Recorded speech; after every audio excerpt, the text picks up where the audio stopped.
all other religious communities, and even the very idea of God. Για να μην μακρηγορώ, κατέληξα να χρησιμοποιήσω το δημοσιογραφικό μου παρελθόν για να κάνω ένα μεγάλο ταξίδι στην πρώην Σοβιετική Ένωση με κύριο αντικείμενο μελέτη στη Ρώσικη Ορθόδοξη Εκκλησία. Γράφτηκαν πολλά άρθρα με αφορμή αυτό το ταξίδι, αλλά και 2 βιβλία. Το πρώτο, Προσκυνητή στη Ρώσικη Εκκλησία, εκδόθηκε το 1988. Το δεύτερο, με τίτλο «Η θρησκεία στη Νέα Ρωσία», κυκλοφόρησε 1 χρόνο αργότερα.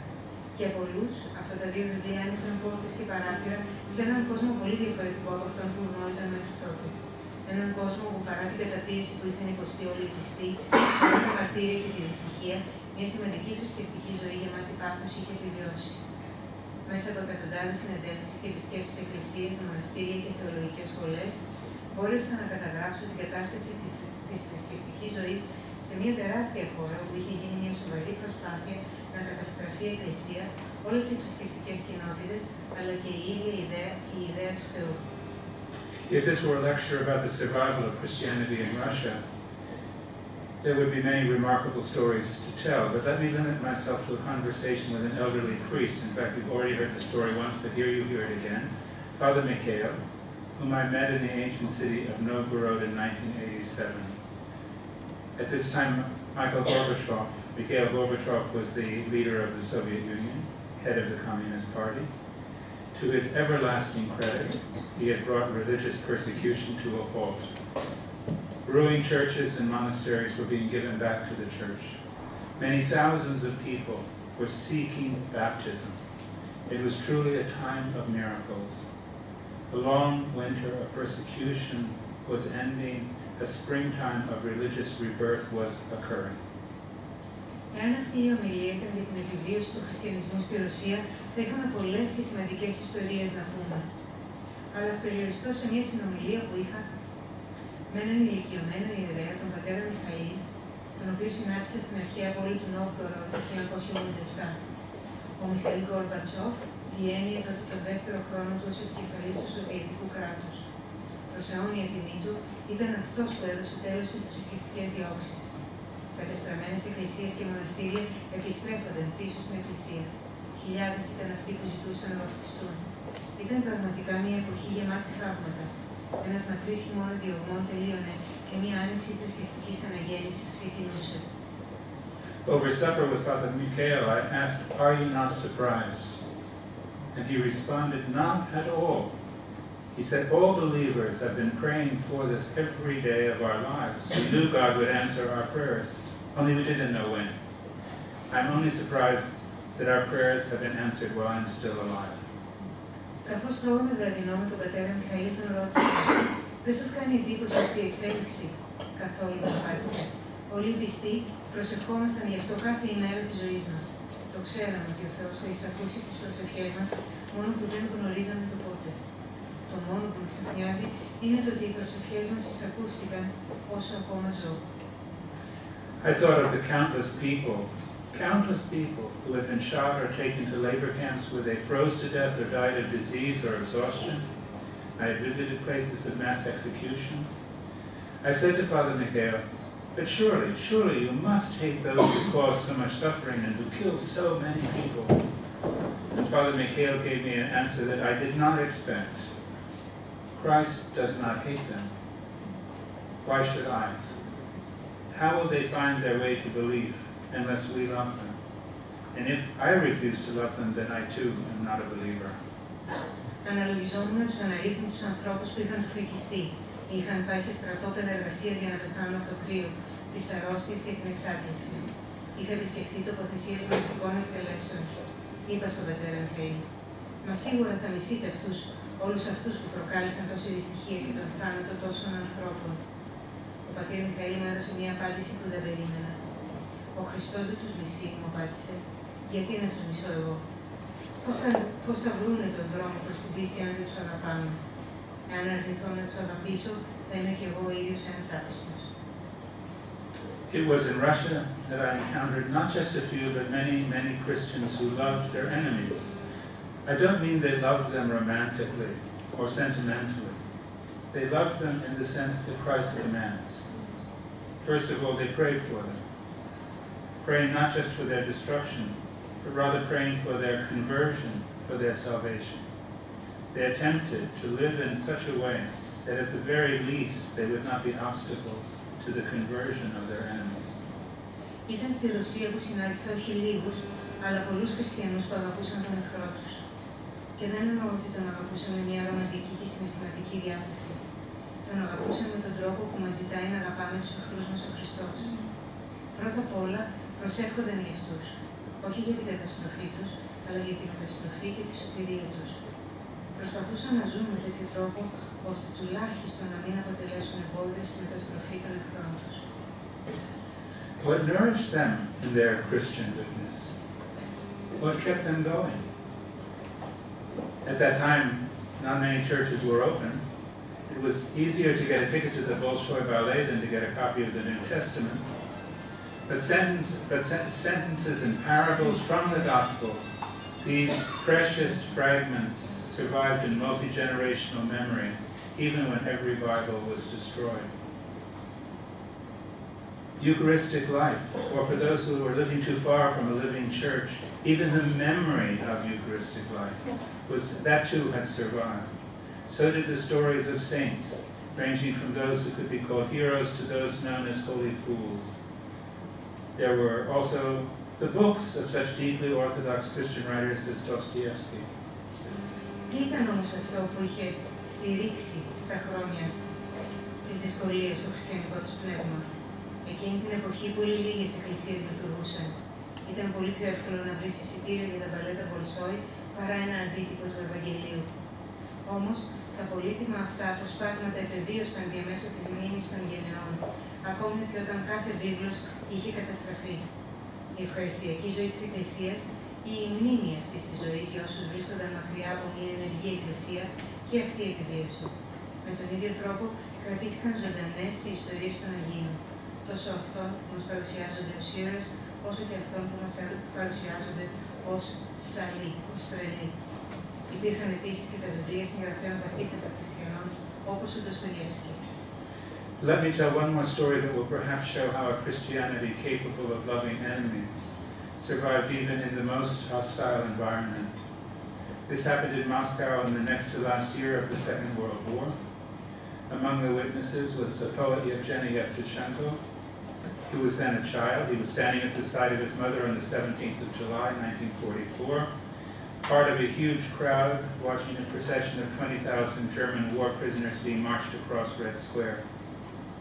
And here's what Yevtushenko writes. Αφήστε με όμως να σας πω άλλη μια ιστορία που θα δείξει πως ένας χριστιανισμός ικανός να αγαπά τον εχθρό επιβίωσε μέσα και στο πιο εχθρικό περιβάλλον. Αυτό συνέβη στη Μόσχα, ένα χρόνο μετά το τέλος του Δευτέρου Παγκοσμίου Πολέμου. Παρόν ήταν και ο ποιητής Γεβγένη Γευτουσένκο, τότε ακόμη παιδί. Στεκόταν δίπλα στη μητέρα του στις 7 Ιουλίου του 1944, ανάμεσα στο πλήθος που παρακολουθούσε την πορεία 20.000 Γερμανών αιχμαλώτων πολέμου όταν διασχίζανε την κόκκινη πλατεία. Και μας λέει ο Γευτουσένκο. The pavements swarmed with onlookers cordoned off by soldiers and police. The crowd was mostly women, Russian women with hands roughened by hard work, lips untouched by lipstick, and with thin, hunched shoulders which had borne half the burden of the war. Every one of them must have had a father or a husband, a brother or a son killed by the Germans. They gazed with hatred in the direction from which the column was to appear. Τα πεζοδρόμια ήταν γεμάτα κόσμο, που οι στρατιώτες και οι αστυνομικοί έσπρωχναν προσπαθώντας να συγκρατήσουν προς τα πίσω. Το πλήθος ήταν κυρίως γυναίκες, Ρωσίδες, με χέρια τραχιά από τη σκληρή δουλειά, χείλη που δεν είχε ακουμπήσει ποτέ το κραγιόν. Με αδύναμους κυρτούς ώμους, που είχαν όμως σηκώσει το μισό βάρος του πολέμου. Κάθε μία από αυτές είχε χάσει από τους Γερμανούς έναν πατέρα ή έναν σύζυγο, έναν αδελφό ή έναν γιο. Κοιτούσαν με έχθρα προς την κατεύθυνση από όπου θα εμφανίζονταν οι στρατιώτες. At last we saw it. The generals marched at the head, massive chins stuck out, lips folded disdainfully, their whole demeanor meant to show superiority over their plebeian victors. They smell of perfume, the bastards, someone in the crowd said with hatred. The women were clenching their fists. The soldiers and politicians had all they could do. The soldiers and policemen had all they could do to hold them back. και επιτέλους τους είδανε. Οι στρατηγοί βαδίζανε πρώτοι, με προτεταμένα τα τεράστια πηγούνια τους. Τα χείλη σε μορφασμό περιφρόνησης, με μια συμπεριφορά που έδειχνε όλη την περιφρόνησή τους προς τους πληβίους νικητές. Οι άθλοι μυρίζουν κολόνια, είπε κάποιος ανάμεσα στο πλήθος με κακία. Οι γυναίκες έσφυγαν τις γροθιές τους. Οι στρατιώτες και οι αστυνομικοί έβαζαν όλη τους τη δύναμη για να συγκρατήσουν το πλήθος. All at once something happened to them. They saw German soldiers, ordinary soldiers, thin, unshaven, wearing dirty, blood-stained bandages, hobbling on crutches, leaning on the shoulders of their comrades. The soldiers, the ordinary soldiers, walked with their heads down. The street became dead silent. The only sound was the shuffling of boots and the thumping of crutches. Ξαφνικά όμως κάτι συνέβη. Είδαν τους Γερμανούς στρατιώτες αδύνατους, αξίριστους, τυλιγμένους με βρώμικους καταματωμένους επιδέσμους, να τρεκλίζουν στηριγμένοι σε πατερίτσες, γερτοί στους ώμους συνστρατιωτών τους. Οι απλοί αυτοί στρατιώτες περπατούσαν σκυφτοί. Μια νεκρική σιωπή έπεσε σε όλο τον δρόμο. Το μόνο που ακούγονταν ήταν το σύρσιμο των παπουτσιών και ο ήχος από τις πατερίτσες. And then I saw an elderly woman in broken down boots push herself forward and touch a policeman's shoulder, saying, "Let me through." There must have been something about her that made him step aside. She went up to the column. She took from inside her coat something wrapped in a colored handkerchief and unfolded it. It was a piece, a crust of black bread. She pushed it awkwardly into the pocket of a soldier, so exhausted that he was tottering on his feet. And now from every side, women were running toward the soldiers, pushing into their hands bread, cigarettes, whatever they had. The soldiers were no longer enemies. They were people. Τότε είδα μια ηλικιωμένη γυναίκα με μπότες σχεδόν κατεστραμμένες να σπρώχνεται μπροστά και να σκουντάει έναν αστυνομικό στον ώμο λέγοντάς του «Άσε με να περάσω». Κάτι πρέπει να υπήρχε στο βλέμμα της, γιατί ο αστυνομικός πίσω πάτησε και την άφησε να περάσει. Αυτή πλησίασε τους στρατιώτες, έβγαλε από την τσέπη της κάτι τυλιγμένο σε ένα πολύχρωμο μαντίλι, το ξεδίπλωσε. Ήταν ένα ξεροκόμματο από μαύρο ψωμί. Το έχωσε βιαστικά στη τσέπη ένα στρατιώτη που φαινόταν τόσο ταλαιπωρημένος, ώστε με τα βίας να στέκεται στα πόδια του. Την ίδια στιγμή, γυναίκες άρχισαν να τρέχουν από κάθε μεριά, να πλησιάζουν τους στρατιώτες και να τους δίνουν ψωμί, τσιγάρα, ό,τι είχαν. Οι στρατιώτες δεν ήταν πια εχθροί, ήταν άνθρωποι. This event on Red Square was truly a Eucharistic moment, initiated by the courage and compassion of one brave woman. What was her thought as she pushed her way forward through the police line? Would she have described herself as a Christian? Perhaps, but not necessarily. Perhaps she remembered her mother or her grandmother saying these words from the Gospel, "I was hungry and you fed me." Perhaps. All we can say for sure is that food was in short supply and that nearly everyone in the crowd was undernourished. Even the smallest scrap of bread was valuable. Yet inspired by the simple act of one person, hungry women gave bread to hungry enemies. We might say it was a reenactment of the miracle at Emmaus. Once again, Christ was known in the breaking of bread. Αυτό το συμβάν στην κόκκινη πλατεία ήταν ένα πραγματικό ευχαριστιακό γεγονός που συνέβη εξαιτίας της συμπόνιας και του κουράγιου που έδειξε μια γενναία γυναίκα. Τι σκεφτόταν άραγε καθώς προχωρόταν για να διασχίσει τον αστυνομικό κλειό? Θα περιέγραφε τον εαυτό της ως χριστιανή? Ίσως, αλλά όχι απαραίτητος. Ίσως θυμόταν τη μητέρα της και τη γιαγιά της να της λένε αυτά τα λόγια από το Ευαγγέλιο. Ήμουν πεινασμένος και μου δώσατε να φάω. Ίσως. Αυτό που μπορούμε όμως να πούμε με σιγουριά ήταν ότι το φαγητό ήταν λίγο, ότι όλοι μέσα στο πλήθος πεινούσαν. Ακόμη και η πιο μικρή μπουκιά από ψωμί ήταν πολύτιμη. Παρ' όλα αυτά, οδηγημένες από την απλή πράξη ενός ανθρώπου, πεινασμένες γυναίκες έδωσαν ψωμί σε πεινασμένους εχθρούς.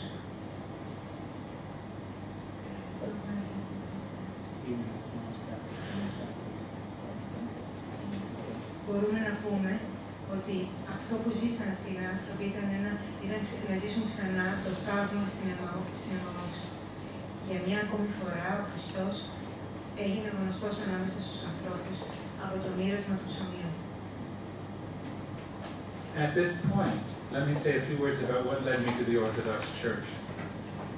Why am I still not a Roman Catholic? After all, the gospel is the same for Catholics as it is for Orthodox Christians. Both churches have the Eucharist and much more in common. Nor am I weighed down with complaints about the Catholic Church. I do not think of myself as an ex-Catholic, with all the bitterness the prefix ex suggests. Not at all. I am profoundly grateful for the wide river of Catholic saints who have blessed the world. I was not looking for a perfect church, or even a better church. The perfect church, the church without sins, does not exist. If it did, how quickly we sinners would spoil its perfection. Σε αυτό το σημείο θα ήθελα να σας πω λίγα λόγια για το πώς οδηγήθηκα στην Ορθοδοξία. Γιατί δεν είμαι πια Ρωμαιοκαθολικός. Σε τελευταία ανάλυση, το Ευαγγέλιο είναι το ίδιο τόσο για τους Ρωμαιοκαθολικούς όσο και για τους Ορθοδόξους. Και οι δύο εκκλησίες έχουν την ευχαριστία και πολλά άλλα κοινά. Δεν με λύγησαν τα παράπονα για την Καθολική Εκκλησία. Δεν σκέφτομαι τον εαυτό μου σε έναν πρώην Καθολικό με όλη την πίκρα που η λέξη πρώην υπονοεί, επουδενή. Είμαι βαθιά ευγνώμων για το μεγάλο ποτάμι των Καθολικών Αγίων που με την παρουσία τους ευλογούν τον κόσμο. Δεν έψαχνα μια τέλεια ή μια καλύτερη εκκλησία. Η τέλεια εκκλησία, η εκκλησία χωρίς αμαρτίες δεν υπάρχει. Ακόμη και αν υπήρχε, πόσο γρήγορα εμείς οι αμαρτωλοί θα χαλούσαμε την τελειότητά της. You know, part of what drew me to Orthodoxy was encountering in Russia a suffering church in which love of enemies and prayer for them was not exceptional.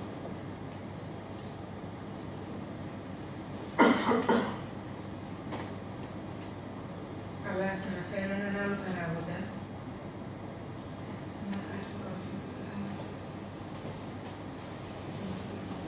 Μέρος, ένα σημαντικό πράγμα που με τράβηξε στην Ορθοδοξία ήταν μια εκκλησία που υπέφερε, μια εκκλησία στην οποία η αγάπη για τους εχθρούς και η προσευχή για αυτούς δεν ήταν κάτι το ξεχωριστό.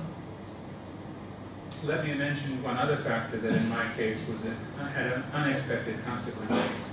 In the course of my travels in Russia, I found myself moving from bewilderment and at times physical pain while standing through long services. As you know, Russians seem able to stand for days. To gradual appreciation of this unhurried, upright approach to worship, perplexity slowly turned to gratitude. Just as it takes time to prepare and then enjoy a good meal, I began to understand that it takes time, even some discomfort, to be aware of the presence of God. If you hurry past a beautiful painting, you do not see it. Life, including liturgy, is best lived in the slow lane. What finally brought me to Eucharistic life in the Orthodox Church was its unhurried liturgy. Αλλά ας αναφέρω άλλον έναν παράγοντα που στην περίπτωσή μου είχε απρόβλεπτες συνέπειες. Κατά τη διάρκεια του ταξιδιού μου στη Ρωσία, παρατήρησα τον εαυτό μου να μετακινείται από την αμηχανία και συχνά τον φυσικό πόνο, καθώς στεκόμουν κατά τη διάρκεια μακροσκελών ακολουθιών. Οι Ρώσοι, όπως ξέρετε, μοιάζουν να μπορούν να στέκονται για μέρες. Μετακινόμουν λοιπόν από αυτό το φυσικό πόνο και την δυσθυμία στη σταδιακή εκτίμηση αυτής της αβίαστης όρθιας προσέγγισης στη λατρεία. Η αμηχανία σταδιακά μετατράπηκε σε ευγνωμοσύνη. Ακριβώς όπως παίρνει χρόνο για να ετοιμάσεις και να χαρίσεις ένα όμορφο γεύμα, άρχισα να κατανοώ ότι θέλει χρόνο και ίσως και λίγη δυσφορία για να αισθανθείς την παρουσία του Θεού. Αν περάσεις βιαστικά μπροστά από έναν πίνακα, δεν τον βλέπεις. Έτσι και με τη Θεία Λειτουργία, τη ζεις καλύτερα εάν οδηγήσεις στη λωρίδα χαμηλής ταχύτητας. Αυτό που τελικά με έφερε στην Ορθόδοξη Εκκλησία ήταν η λειτουργία που γινόταν χωρίς την παραμικρή βιασύνη. Of course, there were many other factors. I isolate these two only to emphasize them, but there are, of course, the writings of the Church Fathers and the special regard the Church has, the Orthodox Church has, for the example given by the early Church. Βεβαίως, αυτούς τους δύο λόγους που σας αναφέρω ή θέλω να τους τονίσω. Υπήρχαν πολλοί άλλοι λόγοι που με έκαναν να στραφώ στην Ορθόδοξη Εκκλησία και ανάμεσα σε αυτούς είναι τα συγγράμματα των πατέρων της Εκκλησίας, καθώς και η ζωή στην Εκκλησία κατά τους πρώτους αιώνες στην πρωτοχριστιανική περίοδο. Finally, let me say a few words about what I call the ladder of the Beatitudes, the 9 verses that preface the Sermon on the Mount. Brief though they are, the Beatitudes are not easily grasped. They are best understood by those traveling in the slow lane.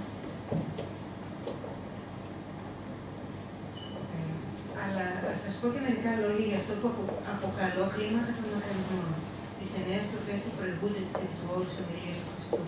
Όσο σύντομες είναι, τόσο δύσκολο είναι να συλλάβει κανείς το νόημά τους. Γίνονται σίγουρα πιο εύκολα κατανοητές από αυτούς που οδηγούν αργά. In the Slavic liturgical tradition, one meets the Beatitudes every week, as these verses are normally sung during the Gospel, when the Gospel book is being carried through the church. This happens over and over again. Every child in the church becomes a bearer of the Beatitudes. We learn them by heart from a early age. But you could say they are in fact a compact summary of the Gospel. Στη σλαβική παράδοση μπορεί κανείς να ακούσει τους μακαρισμούς κάθε εβδομάδα, καθώς τους ψέλνουν κατά τη διάρκεια της εισόδου του Ευαγγελίου στην Εκκλησία. Οι μακαρισμοί είναι για την ακρίβεια μια συνοπτική περίληψη του Ευαγγελίου. Τους γνωρίζει ακόμη και το πιο μικρό παιδί. Στα μέρη.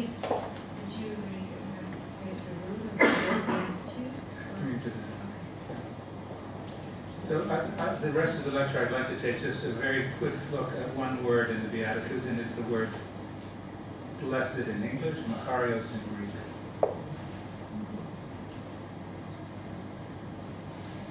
Θα ήθελα να σας εξηγήσω λιγάκι τη ρίζα της λέξης beatitude, προέρχεται από το